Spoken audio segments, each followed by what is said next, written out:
प्रियंका गांधी के साथ इंदौर में एक दिलचस्प वाकया पेश आया। इंदौर में रोड शो से पहले प्रियंका के काफिले को देखकर कुछ लोग मोदी मोदी के नारे लगाने लगे। इस दौरान अचानक प्रियंका गाड़ी से उतरकर नारे लगाने वालों से पहले हाथ मिलाया उन्होंने। इसके बाद कहा, आप अपनी जगह, मैं अपनी जगह, ऑल द बेस्ट कहते हुए गाड़ी पर सवार होकर रवाना हो गई।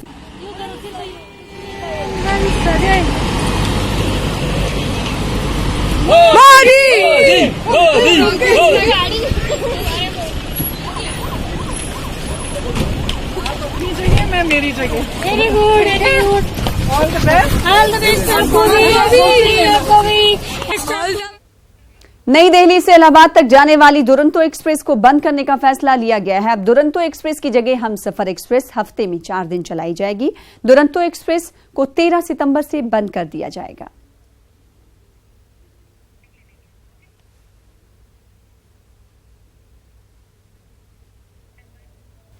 वहीं कांग्रेस जनरल सेक्रेटरी प्रियंका गांधी आज पंजाब के भटिंडा में चुनावी रैली से खिताब करने वाली हैं। इसके बाद पठानकोट में प्रियंका रोड शो करेंगी। इस दौरान प्रियंका के साथ पंजाब के वजीर आला कप्तान अमरिंदर सिंह भी रहेंगे। पंजाब के बाद प्रियंका हिमाचल प्रदेश में चुनावी रैली करेंगी।